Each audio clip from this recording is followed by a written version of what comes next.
ഇന്ന് ഞാൻ ഒരാളെ പരിചയപ്പെടുത്താട്ടെ. വേറെ ആരുമല്ല, ഭാസ്കര മുളക്. ഭാസ്കര മുളക് എന്ന് പറഞ്ഞിട്ട് നമ്മൾ തൈ പഠിക്കാൻ ചെന്നപ്പോൾ ഇങ്ങനെ ഒരു പേര് കേട്ടപ്പോൾ ആദ്യമൊക്കെ ഞാൻ ഭാസ്കര മുളകോ അതെന്താണെന്നൊക്കെ ആദ്യം ഒന്ന് ചിന്തിച്ചു. എന്തായാലും കുഴപ്പമില്ല, നമ്മൾ മുളക് തൈ മേടിക്കുമ്പോൾ കുറച്ച് കൂടുതൽ തന്നെ മേടിച്ച് നടാറുണ്ടല്ലോ. അപ്പോൾ പിന്നെ ഒന്നും ആലോചിക്കേണ്ടി വന്നില്ല, കുറച്ച് തൈകൾ കൂടുതലൊക്കെ മേടിച്ച് കൊണ്ട് നട്ടു കൊടുത്തു. നട്ട് കഴിഞ്ഞ ആൾ ഉണ്ടായി വന്നപ്പോഴാട്ടോ നമുക്ക് മനസ്സിലായത് ആളൊരു വലിയൊരു സംഭവമാണെന്നുള്ളത്. പിന്നെ ഒരു കാര്യം നമുക്ക് കുഴപ്പമായിരുന്നിട്ടെന്ന് അറിയും, നമ്മൾ നട്ടു കൊടുത്തപ്പോൾ കുറച്ചുകൂടി ഗ്യാപ്പ് ഇട്ട് നടേണ്ടതായിരുന്നു. കാരണം എന്താണെങ്കിൽ നന്നായിട്ട് കൊമ്പ് ചില്ലൊക്കെ വളർന്ന് വന്നിരുന്നു കേട്ടോ. അപ്പം നമ്മുടെ ഭാസ്കര മുളക് അങ്ങനെ വലുതായി കുറേ പേര് പഴുത്ത് തുടങ്ങി. അപ്പോൾ പഴുത്ത മുളക് നോക്കിയിട്ട് ഇന്ന് കുറച്ച് പൊട്ടിച്ചെടുക്കാമെന്ന് വെച്ചിട്ടാണ് ഇന്ന് ഞാൻ ഇറങ്ങിയിട്ടുള്ളത്.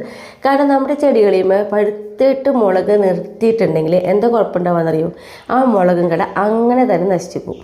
അപ്പോൾ അതുകൊണ്ട് തന്നെ പഴുത്ത് തുടങ്ങിയപ്പോൾ നന്നേ പഴുത്ത് പാകമായിരുന്നാണ്ട് അപ്പോൾ നമ്മൾ മുളകുകൾ പൊട്ടിച്ചു തുടങ്ങും കേട്ടോ.